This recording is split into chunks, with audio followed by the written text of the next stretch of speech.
Olá, galera! Estamos aqui novamente no nosso Porto Seguro Cast. Hoje a gente trouxe uma pessoa especial que vai mudar o destino de muitas mulheres que estão por aí tentando engravidar e ainda não alcançaram aquele positivo. Estou aqui com a Paula Tâmara, que é nutricionista, expert em fertilidade e pré-natal nutricional de alto risco. A Paula, ela teve uma experiência na vida dela, ela teve uma perda gestacional que acabou sendo um marco para ela, tanto na vida pessoal quanto na vida profissional. Né, Paula? Tudo bem? Me conta um pouquinho da tua história, conta para nós o que foi que aconteceu que fez essa virada de chave na sua vida. Boa noite, Lícia, boa noite a todos. É um prazer estar aqui no Porto Seguro Cast, para falar um pouquinho sobre o que eu amo, né? O que faz o meu coração vibrar, que é o preparo gestacional e a gestação especificamente de alto risco. Né? Então, eu sempre falo que a nutrição materno-infantil, a fertilidade, ela me escolheu, né? Eu nunca imaginei que iria entrar nesse mundo até 2019. Então, em 2019, eu passei por uma perda gestacional com 37 semanas. Eu tive um DPP total. E quando isso aconteceu, que eu falo assim, foi uma tsunami. Né? A gente tem que dizer aqui, pessoal, que DPP, pessoal, descolamento prematuro de placenta. Aquele caso em que a placenta descola da parede do útero e nesse momento acaba com a função de troca gasosa, né, de respiração do bebê. Exatamente. E aí, quando isso aconteceu comigo, eu fui tentar entender, né? Vivi o luto da maneira que precisava e eu não aceitava ouvir, né, que não tinha acontecido nada, que a minha gestação era perfeita e eu ficava me questionando como algo tão perfeito pode ter dado tão errado. Né? O correto era eu ter saído com meu bebê nos braços da maternidade. E aí eu mergulhei, né? Eu disse, não, eu preciso realmente, investiguei, né, várias coisas, trombofilias, doenças autoimunes, fui em múltiplos especialistas, até que eu me deparei, né, com a nutrição e fertilidade, comecei a ver como eu, como nutricionista, poderia fazer a diferença e me preparar, né, para a próxima gestação. Principalmente estudando sobre placentação, eu vi que se eu quisesse ter uma placenta saudável, que ela que é a chave aí para uma gestação saudável, exatamente, eu precisaria voltar antes, né? Eu teria que pensar no preparo, antes de me preparar para essa gestação. Porque assim, a primeira, né, o início ali da placentação acontece no 8º dia pós-concepção. Então é muito precoce. A maioria das pessoas nem imaginam que estão grávidas. E a minha penúltima gestação, que foi a do Valentim, que eu engravidei em 2018, não foi uma gestação planejada, ela já era esperada, depois assim, de 10 anos do meu primeiro filho, nós estávamos amadurecendo novamente a ideia, né, de ter outro filho, e aí eu engravidei. Eu lembro que eu estava numa vida muito intensa, terminando dissertação de mestrado, entreguei 2 artigos científicos, publiquei, eu virava à noite. Antes de engravidar, eu passava assim, nossa, fácil, né? Virava a noite escrevendo, trocando o dia pela noite, a noite pelo dia, aliás, rotineiramente, exatamente. E assim, um estilo de vida bem anti-fertilidade, né? Depois que a gente vai estudar, a gente vê como o sono é importante e muitos outros fatores que eu vou listar aí nessa nossa conversa. E aí eu fui focar nessa placentação e fiquei apaixonada, né? A louca, estudando placenta, estudando gestação. E aí conheci muitos profissionais apaixonados, né, pela fisiologia da gestação. E comecei a atender e não me vejo fazendo outra coisa, né? Eu falo que a minha profissão, ela me salvou.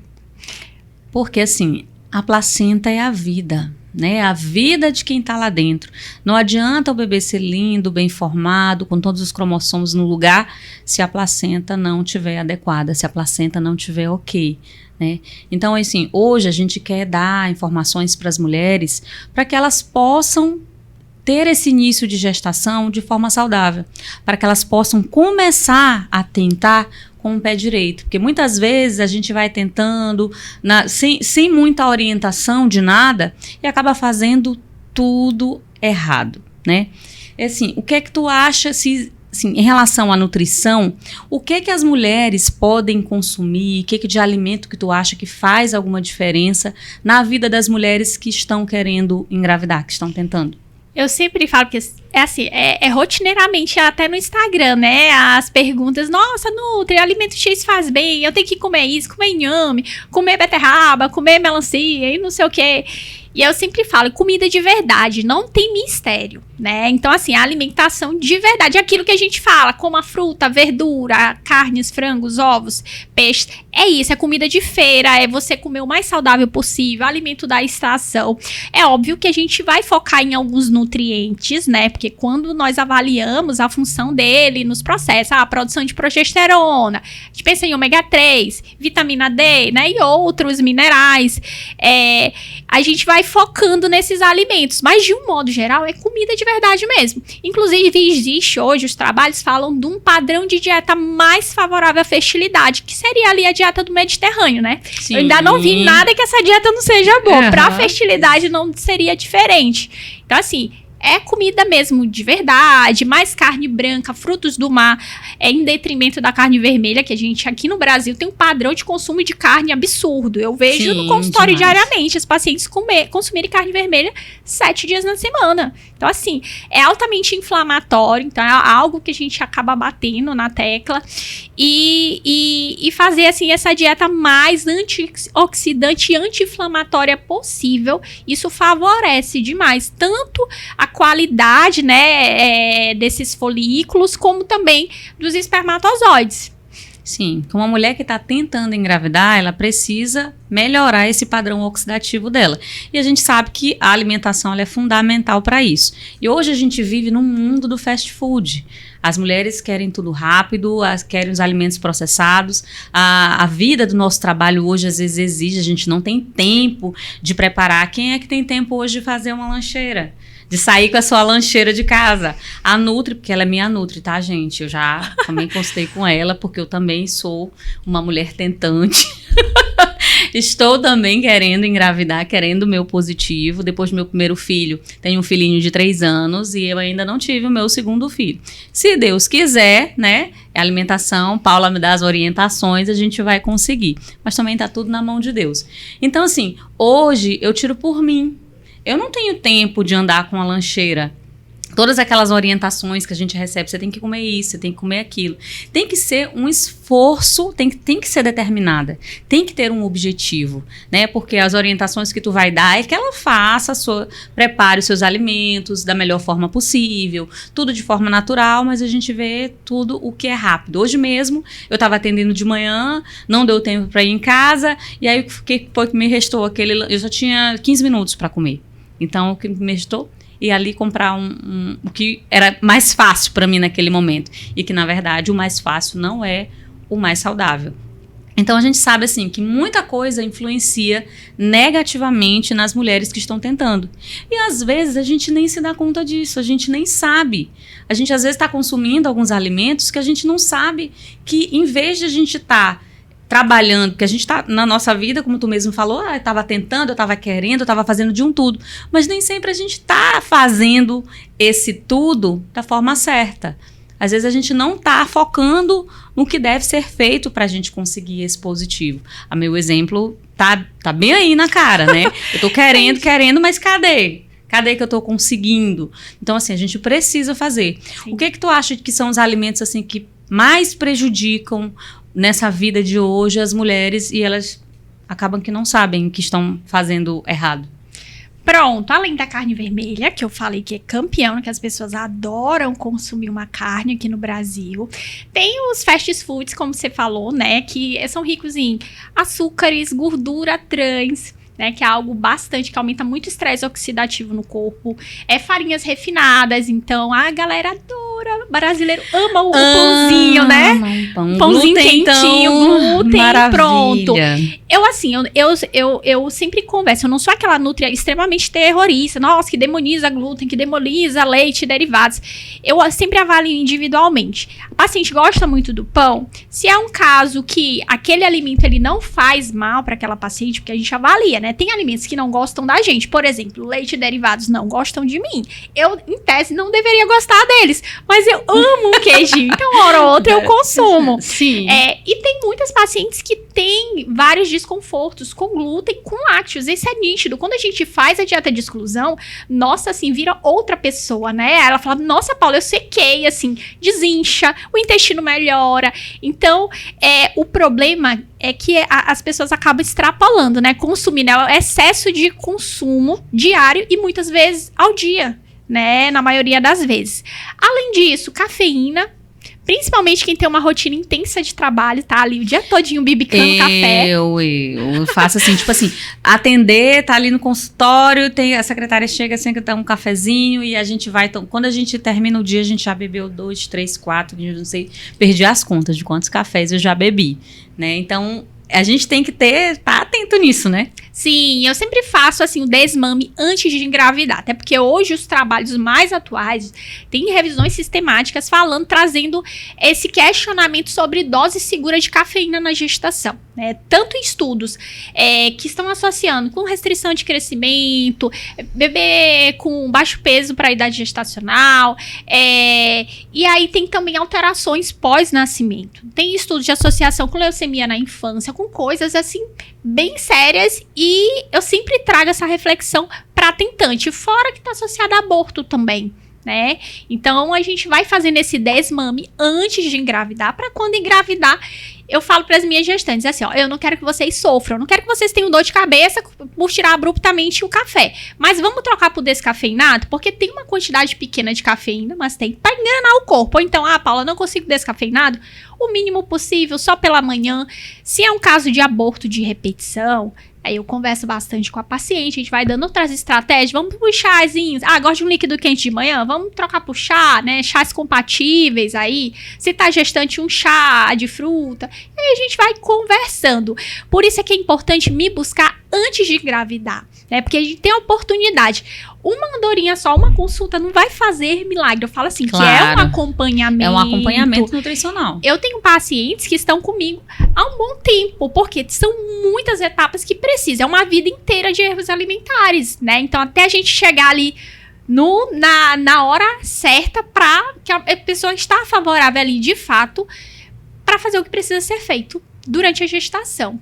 Até porque hoje os casos, né, de restrição de crescimento, pré-eclâmpsia, e todas essas alterações de diabetes gestacionais, cada dia estão mais frequentes, né, no consultório. Tenho certeza que você vê isso muito, né? E aí, a ideia é sempre olhar para o antes da gestação, para justamente a gente prevenir essas complicações. Porque, na verdade, a pré-eclâmpsia, por exemplo, é o desfecho final de uma placentação ruim, que não foi feita adequadamente desde o preparo. Desde o início. E às vezes a gente mostra aquelas assim, quais são as mulheres que são mais predispostas a ter pré-eclâmpsia. Aquelas mulheres que são mais velhas, as muito novinhas, mas nem sempre é isso. Às vezes a base está numa coisa tão simples, que assim, é um hábito de vida ruim que foi construído durante muito tempo, e a mulher nunca percebeu isso. Ela nunca se tocou para isso. Então, por exemplo, outro dia eu estava na maternidade, estava dando um plantão numa maternidade pública, uma paciente minha internou por pré-eclâmpsia, veja, pressão alta, eu deixei ela em observação e eu saí para avaliar as outras. Quando eu volto, o que é que ela estava fazendo? Ela estava com um salgadinho. Meu sabe? pai. Ela pegou uns Cheetos, um salgadinho. É gostoso, tava aquele... porque eu tava com fome, doutora. Eu peguei aquele salgadinho e disse, meu amor, você está internada para diminuir a sua pressão. Você está com a pressão alta, você está comendo um salgadinho. Tipo assim, não... A inocência acaba fazendo com que elas não se cuidem da forma como deveriam. Inclusive, até algumas coisas que eu vi, inclusive contigo, né, no nosso momento lá de consulta, tu me disseste sobre a preparação dos alimentos, e eu fiquei super interessada nisso. O que a preparação dos alimentos pode influenciar em nós, em uma mulher que está querendo engravidar. O que isso, como é que é isso? Explica isso aí pra gente. Pronto, então, assim, você viu, né, o questionário pré-consulta, eu já faço ali antes da paciente chegar até mim, para conhecer, né, se tem panela, qual o tipo de panela que usa em casa, se tem panela de alumínio, panela antiaderente, né, e esse papo aí fala muito de toxinas ambientais, que é algo, né, que, assim, já tá muito bem relatado na literatura. Se você der ali lá no PubMed ou no Google, falar toxinas ambientais e fertilidade, vai aparecer uma porrada, né, de trabalhos falando sobre esses compostos, que estão diariamente ali de maneira invisível, e muitas vezes, nossa, todos os dias, né? Cronicamente. A gente tá inocente ali usando a nossa panela. E tipo assim, tá detonando os nossos folículos, os espermatozoides, né? E o que esses compostos fazem? Muitos deles alteram desde lá da hipófise, né? Alterando ali a produção dos hormônios. Muitos são disruptores endócrinos, se ligam ali aos receptores de estrogênio, de testosterona, e isso acaba fazendo uma bagunça no nosso corpo. Das panelas, do preparo, eu falei, né, especificamente das panelas. Acho que as mulheres têm muita curiosidade para saber qual é a panela que você... O que tu acha que... Qual é a panela que a mulher que está tentando engravidar tem que ter na sua casa? Pronto. A Sinox é uma boa escolha, né? São panelas mais acessíveis, mais fáceis de serem encontradas. Cerâmica 100% também. São panelas assim, que não soltam substâncias no alimento. Ao contrário de uma panela antiaderente, que você vai soltando aquele composto, aquele revestimento com o uso, principalmente se você usa utensílios que riscam a panela, vai soltando no alimento, e aquilo ali, para ser, por exemplo, as panelas de Teflon, eu boto Teflon, mas Teflon ela é uma patente que nem é mais produzida desde 2016. Por quê? Ela foi banida porque simplesmente o tanto de indenização que estava sendo, que a empresa estava tendo que pagar para funcionários, né, por conta dos diversos tipos de tumores, a questão de infertilidade, tanto que nas fábricas eles afastaram todas as mulheres em idades férteis porque elas estavam perdendo bebê, nenéns nascendo com malformações, e aí foram, né, abafaram durante muitos anos. Tipo assim, Teflon começou a ser produzido em 1940, e aí desde então, olha, só em 2016 ganhou-se na justiça para, de fato, não produzir mais. Por quê? Os compostos dessas panelas, eles são chamados de químicos eternos. Então, assim, a gente vai sair do planeta, a humanidade vai ser extinta e o negócio não vai ser extinto. Vai ficar, infelizmente. E aí, essas novas substâncias, né, que eles usam, Starflon, Parará, que tem pouquíssimo tempo, a gente não sabe isso a longo prazo. Será que vai ser um novo Teflon? Porque pra não grudar, né? A indústria não brinca, né? E aí, não importa o resultado disso. Então, eu sempre falo. E outra, embaixo, né, do revestimento tem alumínio, que é terrível pensando em saúde mitocondrial. Porque quando a gente pensa em fertilidade, a gente tá pensando lá na mitocôndria, que é a nossa usina de energia do corpo. Quem for da área da saúde, até as pacientes, eu sempre falo de saúde mitocondrial. Por quê? Porque ela é a nossa usina de energia. Os óvulos, eles são células do nosso corpo repletos de mitocôndrias, né? Assim como os espermatozoides. Para bater aquele flagelinho, precisa de energia. E o flagelo ali, tem que ter mitocôndria ali, né? Para funcionar aquele flagelo.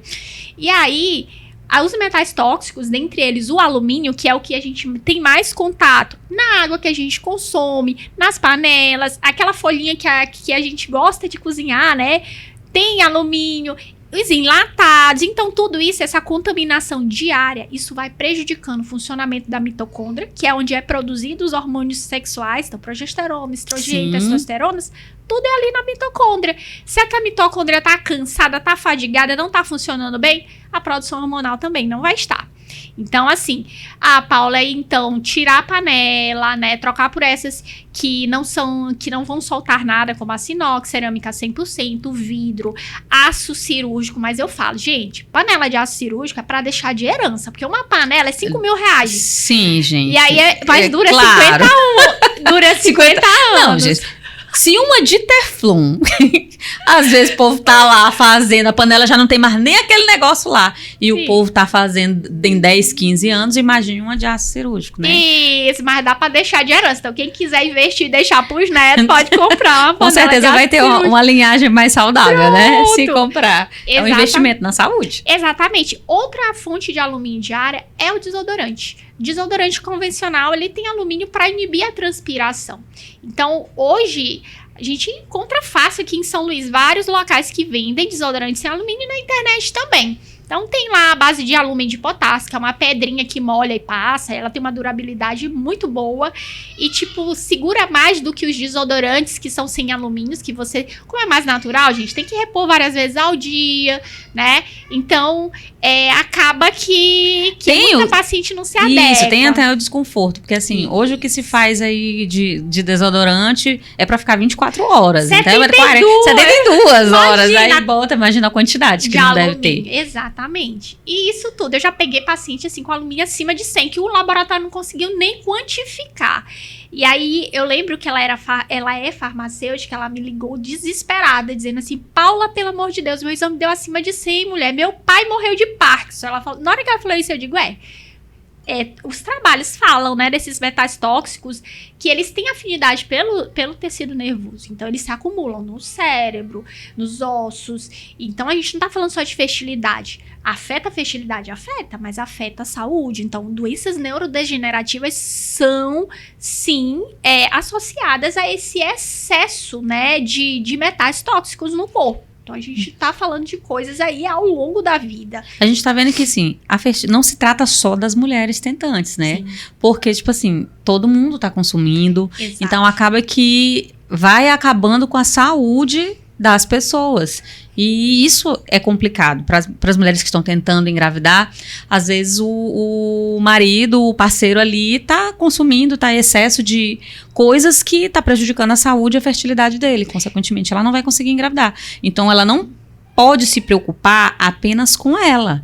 Quando ela está pensando nessa questão de gravidez e tentar e querer melhorar isso na vida dela, ela tem que melhorar também a saúde do parceiro. Ela tem que chamar o parceiro para si, porque às vezes, o que acontece muito com as nossas pacientes que querem muito engravidar, os parceiros não colaboram para que isso aconteça. As mulheres vão lá, tentam se cuidar, tentam fazer tudo certinho e alguns parceiros acabam achando que tudo é besteira, eles não querem participar de nada, não querem participar da consulta, não querem ouvir de fato o que precisa ouvir para melhorar isso e elas consigam engravidar. Né? Exatamente, perfeito, Lícia. Assim, a infertilidade, infelizmente, ainda é um estigma muito feminino. Só que assim, é 50%, né? Vem da mulher e 50% do homem. Então, assim, cada um precisa fazer a sua parte. Eu tenho pacientes que não tem, que a gente, tipo assim, revirou de cima a baixo, ajustou tudo e continuou tendo abortos. Quando foi se investigar o marido, o que tava lá? Além de um espermograma com morfologia zerada, né? É uma taxa de fragmentação de DNA espermática de 61%. Então, e que muita gente nunca nem ouviu falar em taxa de fragmentação de DNA espermática, né? Que é um exame que, pra gente pensar em solicitar, a paciente já tem múltiplos abortos. Sim. E muitas vezes um espermograma comum, Paula, a gente quer solicitar pros maridos e nada. Não fazem. Eles não querem fazer. É bastante resistência. Tanto que às vezes a paciente chega pra mim, doutora, eu vim aqui porque eu quero engravidar. Eu, certo, aí a gente vai ajeitar tudo aqui pra ti, vamos ver como é que tu tá, vamos ver como é que tá teu estado nutricional, vou ver os teus exames. Assim, mas cadê teu parceiro? Porque tu não vai engravidar sozinha, né? Tu vai engravidar com um parceiro, precisa dele. Mas o que acontece? Muitas vezes ele não vem. Eu chamo seu parceiro, traga ele, deixa eu conversar com ele, vamos ver como é que ele tá, vamos ver do que ele precisa. Às vezes a gente também tem que fazer uma investigação nele, você não vai engravidar só, então eu preciso dele. Aí quando ela volta, doutor, ele não... Passo, às vezes quando ele não vem, eu passo o exame para ele, qual é o nome dele, passo. Aí quando ela volta já, ela diz assim, doutor, ele não fez. Eu, por quê? Porque ele disse que o problema não é com ele, é comigo. Então, isso é muito complicado. A gente precisa mudar isso, e uma das coisas que a gente precisa primeiro mudar, as mulheres que estão tentando engravidar, é fazer essa avaliação delas antes desse período de tentar em si. Elas precisam se cuidar desde o início, elas precisam fazer um controle gestacional, um controle pré-gestacional, né, pré-concepcional, elas precisam disso. Porque senão, ou elas vão conseguir de qualquer jeito, e conseguindo de qualquer jeito aumenta a taxa de muitos problemas, ou elas vão ter muita dificuldade em conseguir. Eu costumo brincar que engravidar, Paula, só é fácil para quem não quer. Aquela mulher que não quer engravidar, triscou, ela tá grávida. Sim. Mas aquela que quer, de fato, até o fator psicológico influencia, muito, né? Ela vai ter mais problema. Então, assim, eu queria saber, tipo assim, as mulheres mais velhas, por exemplo, tu achas que elas mudando essa nutrição delas, tu acha que elas conseguem aumentar a taxa de fecundidade? Eu pensar assim numa mulher de 40 anos, 45, o que tu acha disso? Então, eu sempre falo para as minhas pacientes, eu pego muitas, né? Nossa, Paula, eu não tenho nenhuma chance de engravidar. Não é bem assim. Existe, porém, um óvulo de 42 anos é um óvulo de 42 anos, né? Exatamente. Todos os nossos folículos, eles são formados ainda na vida intrauterina. Então, com 20 semanas de gestação, a menininha, né, o feto do sexo feminino, tá lá nos ováriozinhos dela, todos os folículos delas, que ela vai usar durante toda a vida. E ela só vai perder, né? Exatamente. Ela nasce com 400 mil folículos ali, e ao longo da vida ela vai perdendo esses folículos. E o que é que acontece com o homem? Ele vai ganhar as células germinativas, porque as células germinativas masculinas fazem mitose, elas se multiplicam, e as células germinativas femininas acabam só fazendo a divisão, então vai diminuindo ao longo da vida. Exatamente, o homem nasce com uma fábrica de espermatozoides. Óbvio que a gente já sabe hoje os estudos, né, após os 40 anos, né, não é aquela coisa assim, não tem nenhuma alteração, não é bem assim, né, começa também ter os prejuízos em comparação com homens mais jovens. No entanto, eles a cada ali 3 meses, assim, arredondando, né, eles têm espermatozoides zerados, né, ao contrário das mulheres, que a gente trabalha muito em diminuir o estresse oxidativo para tentar minimizar, né, os efeitos de uma vida, muitas vezes de erros alimentares, de tabagismo, né, de bebida alcoólica. E que perpassa não só a questão alimentar, os hábitos. Isso, exatamente, né, os hábitos sedentarismo, né, e aí quando se pensa, então muitas vezes a mulher vai construir toda uma carreira, né, deixa eu me organizar financeiramente, não pensa nisso, e assim, e hoje está cada dia mais frequente, né. E tem a questão também da orientação, eu vejo que infelizmente muitos profissionais que trabalham, né, com mulheres, não passam essa orientação. Muitas chegam até mim com 40 anos, gastando tudo que arrecadaram ali para formar, né? Construíram na vida financeira, gastando tudo para tentar engravidar e não consegue, porque a reserva já a reserva ovariana, já assim, o estado nutricional que a gente fala que tem que melhorar, ele acaba melhorando o estresse oxidativo. Mas ele não é capaz de fabricar células germinativas se a paciente tem uma reserva ovariana baixa, né? O que acontece? Existe um hormônio, né, chamado hormônio antimuleriano. Esse hormônio, ele dá mais ou menos uma noção como é que tá essa reserva ovariana dessa mulher, mas quando a mulher chega com esse hormônio baixo para ti, uma mulher já de 45 anos querendo engravidar, eu acho assim que o máximo que tu vai conseguir mudar na vida dela é melhorar esse estresse oxidativo para dar uma chance para ela. Doutora, é impossível? Não é impossível, gente, porque a gente sabe que as coisas acontecem, você pode melhorar a sua vida, muita coisa na sua vida e você consegue o seu positivo. E boa parte disso depende da mulher. Mas boa parte disso é anatômico, é o que está lá dentro do ovário. Mas eu acho que tu vai conseguir melhorar isso, eu acho que ela até consegue mudar um pouco, né, esse parâmetro ali. Acho que tu até me disseste que o hormônio acaba subindo um pouquinho, a gente consegue mudar, né? Mas uma reserva muito baixa, mesmo que você melhore, vai ficar bem baixa. Né? Então, assim, tudo depende. Eu converso muito, quando os pacientes chegam assim, com 32 anos, meu primeiro filho...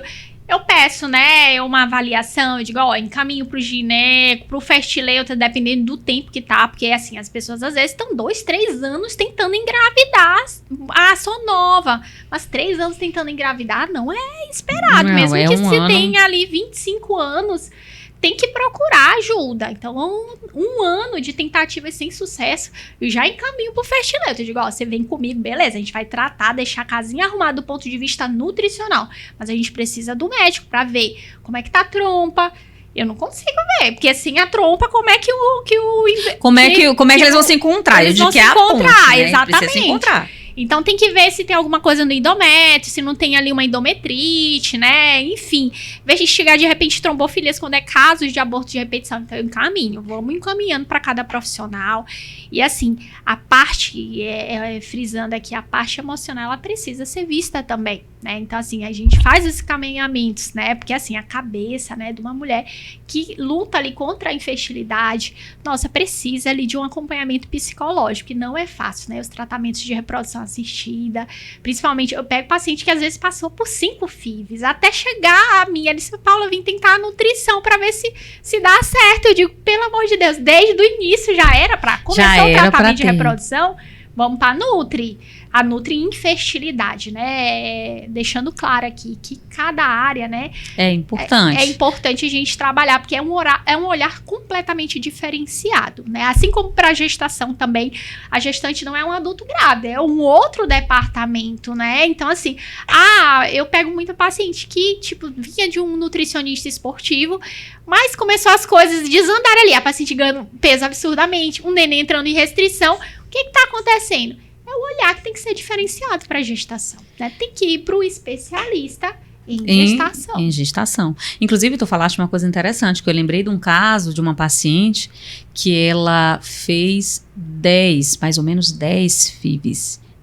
Ela teve 2 gravidezes. Dessas FIVs, acho que ela só teve um positivo. E aí ela começou a buscar, porque ela não tinha diagnóstico de nada, não tinha diagnóstico de trombofilia, ninguém nunca havia diagnosticado nada dela, e um dia ela resolveu buscar para investigar mais ainda, para ver o que acontecia, porque assim, tantas fertilizações, todas negativas, e aí ela investiu na pesquisa da trombofilia e na questão nutricional.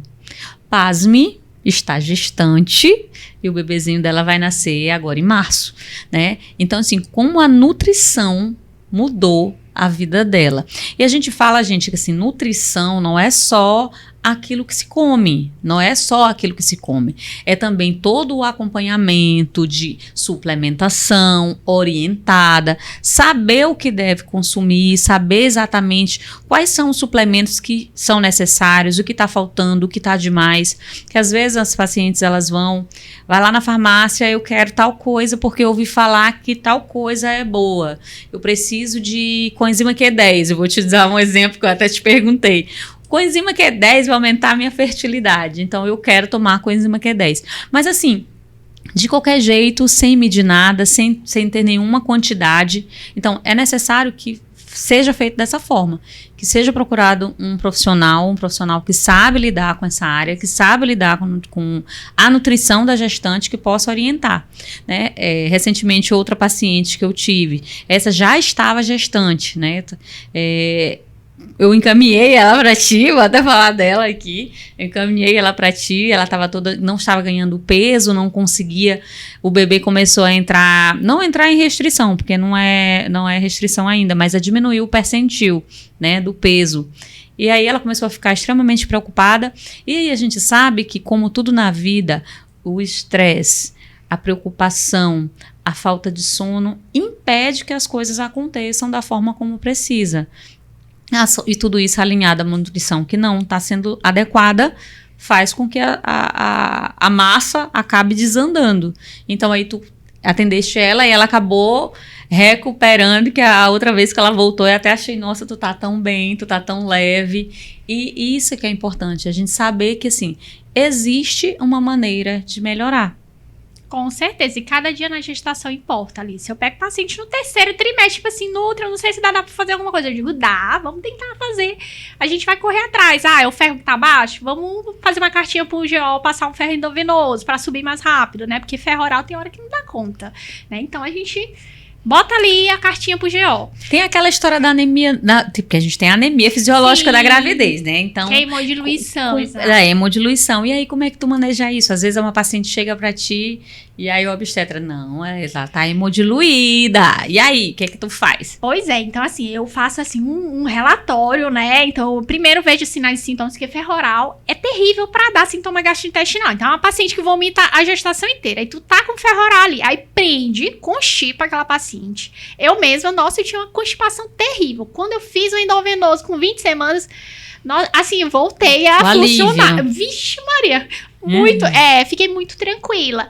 E assim, impacta o ferro baixo, ele impacta no crescimento fetal. Então, assim, é uma das possíveis causas de restrição de crescimento. Fora que a gente tá falando de neurodesenvolvimento. É um cérebro ali que precisa avidamente de ferro.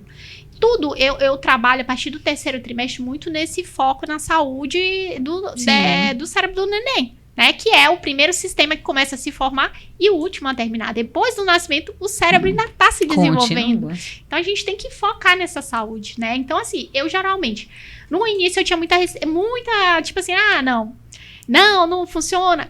Quando eu comecei a pegar os casos de restrição, comecei a tirar a bebê da restrição, indicava, né, falava, ligava para obstetra, conversava, mandava uma cartinha respaldada com artigo atual, né, falando da segurança do ferro, porque eu vejo assim que é muito ainda dessa questão, o ferro oral dá conta, mas nem sempre. Tem um paciente que vai pra FIV com ferritina de 5. Então assim, é um absurdo, gente, não tem ali, cadê o endométrio, cadê o sangue no endométrio, pelo amor de Deus, para aquele nenenzinho, aquele embriãozinho se desenvolver. Que vai precisar...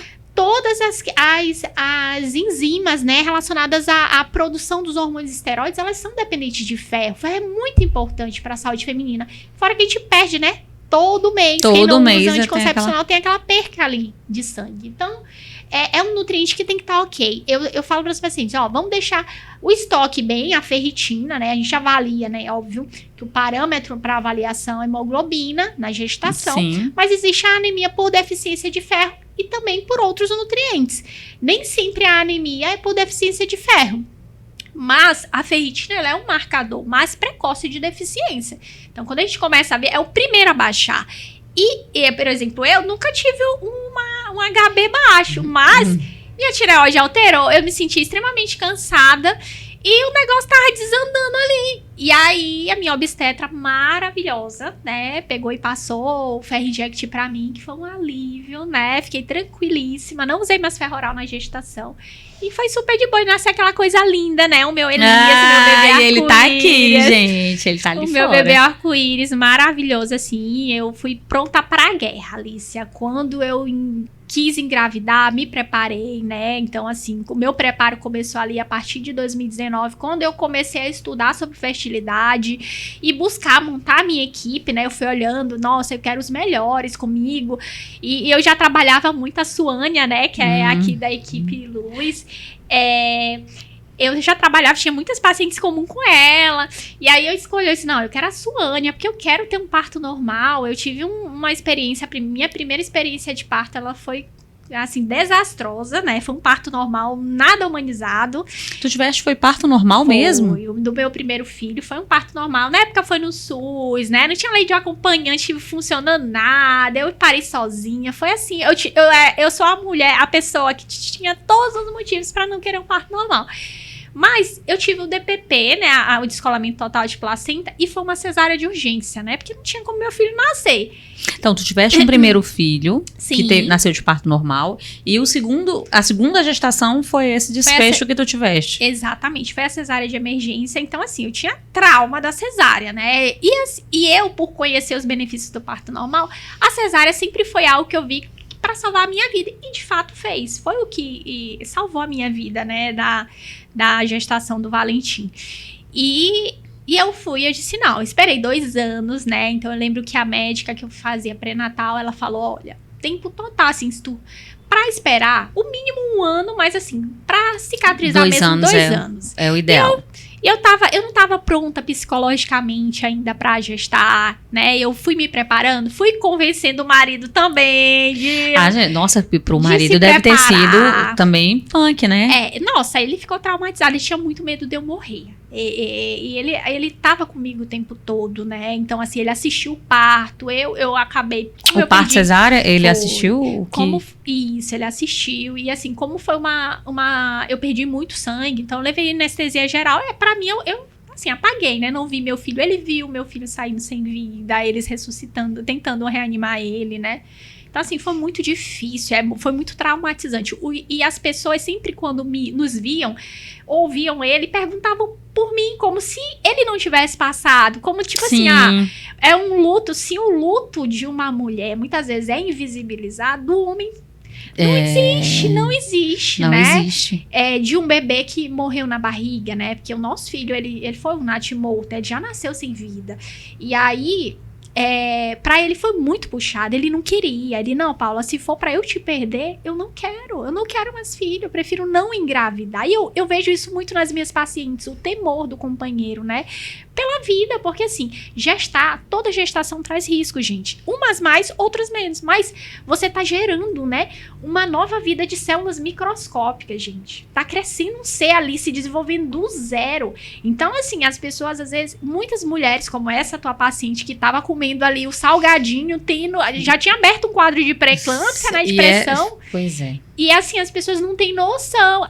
Tem muita cultura comer por 2. A gestante pode tudo. Demais. Não pode passar à vontade. Gente, pelo amor de Deus, convidem uma grávida para fazer atividade física. Leva uma fruta. Em vez de estar levando bolo, torta de chocolate. Não! Pelo amor de Deus. Então, assim, a gente tem que incentivar e cuidar das gestantes, né? Até porque a gente tá impactando pelo menos 3 gerações. Se nós estamos falando de grávidas de meninas, então, são ali 3 gerações que se tá impactando. Então, assim, a responsabilidade com a gestante não é só dos profissionais da assistência materno-fetal, não. São de todos nós, né? Então, assim...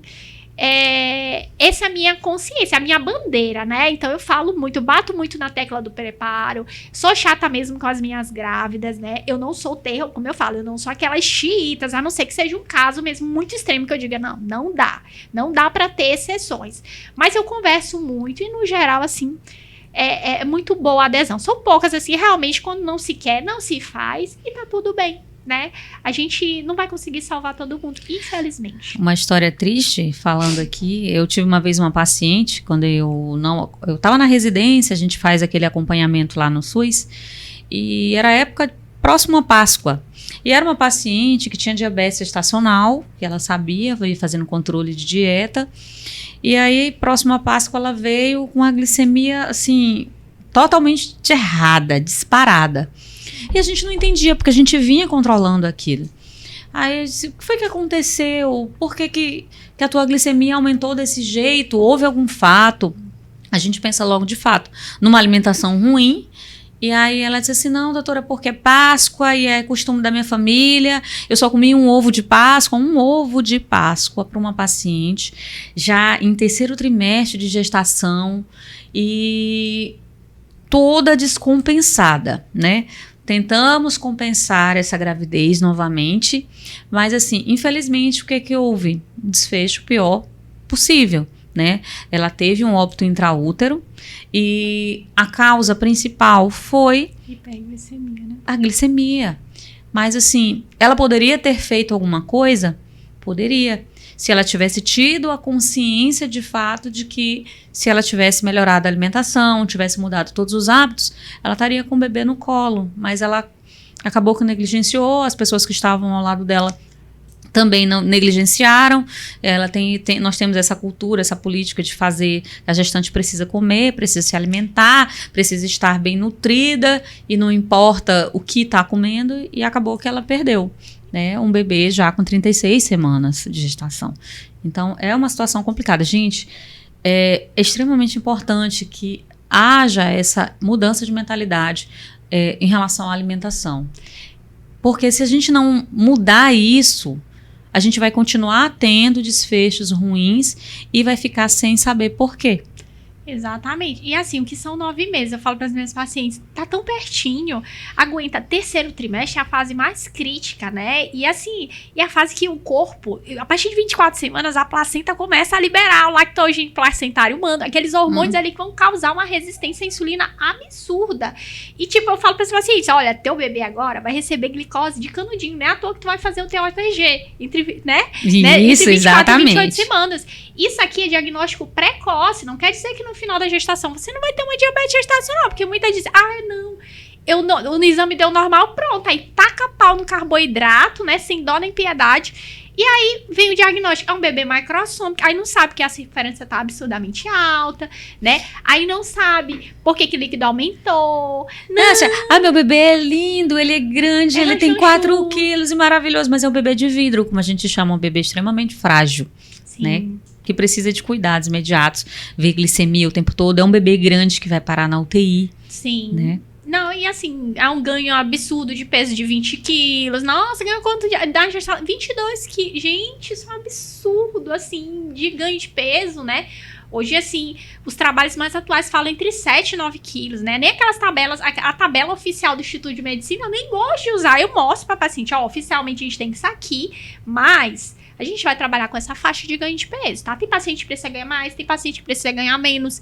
Quem vai mandar no ganho de peso é o neném. Vamos acompanhar a curva de crescimento, tá? Porque assim, eu vejo assim uma comparação. Nossa, minha amiga já ganhou 10 quilos com 22 semanas. Eu nutri agora que eu ganhei 1 quilo. Meu Deus, eu não tô muito magra, meu neném não tá desnutrida. Eu digo, não, minha flor, teu bebê tá no percentil 50, tá perfeito. Isso eu sempre digo, enquanto o bebê crescer, tiver bonitinho, tiver com percentil maravilhoso, não se preocupa com isso. Vai continuar fazendo a tua alimentação. Exatamente.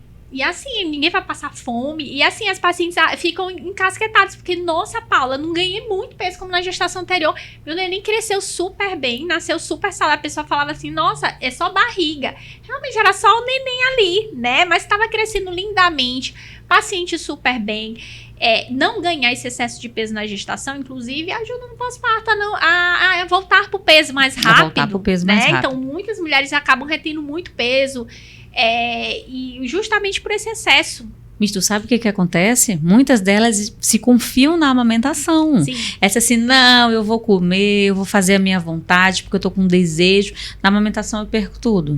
Na amamentação todo mundo fala que emagrece, amamentar emagrece. Então eu vou comer aqui tudo que eu puder na minha gestação para poder ter não passar vontade na gravidez. Sim, não, com certeza. E assim, gestar requer responsabilidade. Não é para meninas, é para mulheres que querem. Às vezes a paciente quer muito. Nossa, eu quero engravidar a todo custo. Não é isso que a gente quer. Eu quero que mulheres, né, decididas a gestar, ter responsabilidade com a sua vida, com a vida dessa criança que tá gestando, porque a gente não quer qualquer gestação, é uma gestação a todo custo, não, a gente quer uma gestação saudável, para que você mantenha a sua saúde, a saúde do seu bebê, e não, tipo, tive diabetes gestacional, gente. Quem tem diabetes gestacional tem uma marca nos próximos 5 anos seguintes à gestação, pode virar diabética. Esse bebê tem risco aumentado de ser diabético na vida adulta, de ser obeso na vida adulta. E restrição de crescimento nutri. Todos os órgãos daquele bebê, eles vão sofrer impacto de uma restrição de crescimento. Então, lá na vida adulta, pode ser obeso, porque vai ter aqui o fenótipo poupador que a gente fala. Então, assim, o corpo, o neném, ele sobrevive. Uma criança com restrição, ela tá lutando loucamente pela vida dela. Ela vai focar os órgãos principais, né? E aqueles outros periféricos, eles vão deixar de se desenvolver da forma que deveriam. E isso lá na vida adulta. Doença cardiovascular, essa criança vai ter predisposição. Doença renal, porque os néfrons não se desenvolveram. Então, assim, tudo tem uma consequência. A ideia é trabalhar reduzindo danos, é para que não aconteça. Eu trabalho com mais de 80% do alto risco. Então, eu pego, assim, aquelas caixinhas de Pandora, viu? Aquelas pacientes recheadas. E, assim, a gente consegue conduzir da melhor forma possível. Mesmo aqueles casos mais complexos. Então, assim, graças a Deus, assim, eu me considero muito abençoada, né? Eu sempre peço direcionamento, assim, para Deus em cada caso. Mas os casos onde eu não tive desfechos tão favoráveis foram justamente, principalmente com gestações ali após 20 semanas, foram casos que eu já chegou com o neném com uma restrição muito importante, com uma placenta extremamente resistente, né? Casos de, tipo, eu já peguei uma paciente hospitalizada, que eu comecei o acompanhamento, ela já estava hospitalizada há 1 mês, né? E a gente conseguiu aumentar o percentil do neném, mesmo com uma placenta resistente, com uma trombofilia ali presente. Então foi feito tudo, assim, que eu podia fazer, mas infelizmente o neném acabou nascendo prematuramente, e contra a prematuridade, né? 24 semanas é muito difícil, né? Então, assim, são casos... A gente sofre. A gente sofre quando a gente não consegue, quando a gente acha que a gente poderia... Assim, às vezes a gente deu tudo da gente, a gente fez o nosso máximo, mas a gente sempre fica com aquela sensação...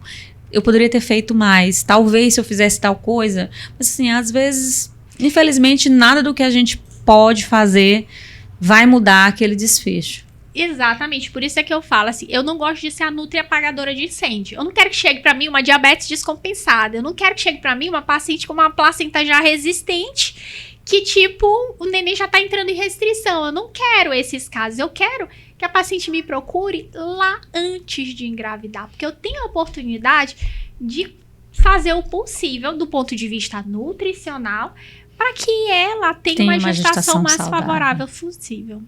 Tá. Querida, muito obrigada pela tua presença. Imagina. Foi, assim, extremamente importante conversar contigo sobre isso.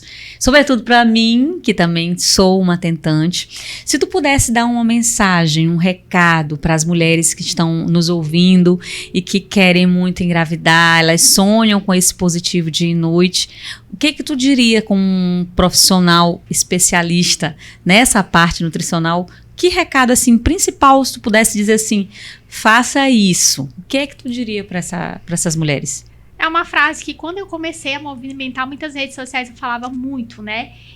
Se prepare para gestar. Tem um desafio que eu fiz recente, né, Lícia? Que você tava, Foi, eu participei. 7 dias mais fértil. Isso, 7 dias você mais fértil. E eu falava muito para as pacientes, quem tem um porquinho, enfrenta qualquer como. Então, eu falo isso para as minhas pacientes, eu falei isso para as seguidoras, para as meninas do desafio. Então, assim, se você tem um porquinho, o porquinho é quem? É teu bebê? Então, enfrenta qualquer como. Veste ali, muda a alimentação, né? Não é difícil, não precisa ser absurdamente, não é complicado. A gente que acaba complicando muito. Vai fazer caminhada na pracinha lá do bairro, vai dormir mais cedo, faz higiene do sono, larga a história de Netflix, né, de madrugada, fica maratonando série, gente. A gente, vale a pena, né? Vai pegar um solzinho de manhã pra ajudar na ativação dos receptores de vitamina D, né? Pra dar um grau, né? Pra desestressar, ter contato com a natureza, modular cortisol. Então, assim, se prepare pra gestar. Tá? Que vale a pena, vai valer a pena, valeu muito a pena pra mim, não me arrependo nem um pingo. Hoje eu tô com meu filho, ele tem 1 ano e 2 meses e assim, trouxe cor, né? O Valentim, ele veio pra esse mundo pra que eu entrasse nesse mundo e conseguisse ajudar tantas famílias. Então o meu filho, cada casal que eu ajudo, o meu filho é como se ele estivesse um pouquinho aqui. Então, assim, ele existe lá no mundo espiritual, um dia a gente vai estar junto novamente. Mas enquanto eu tô aqui nesse plano, eu tenho o Tomás, tenho o Elias comigo e vou fazer a diferença. E tantos bebês no mundo todo, gente. Eu tenho bebê na Alemanha, bebê no México, nos Estados Unidos, onde que eu imaginei, né? Que o meu trabalho, que a Fast Nutri fosse chegar tão longe. E eu posso impactar vidas no mundo através da telemedicina. Então, e aqui no Maranhão, que legal, né? Então, assim, eu só tenho a agradecer a Deus por essa missão que Ele me deu e ao meu filho, né? Que me trouxe a esse mundo da gestação e da fertilidade. Então, gente, quem tem um porquê pode enfrentar qualquer como. Então, anota isso aí na agendinha, né? Coloca lá. Quem tem um porquê pode enfrentar qualquer como. Adorei.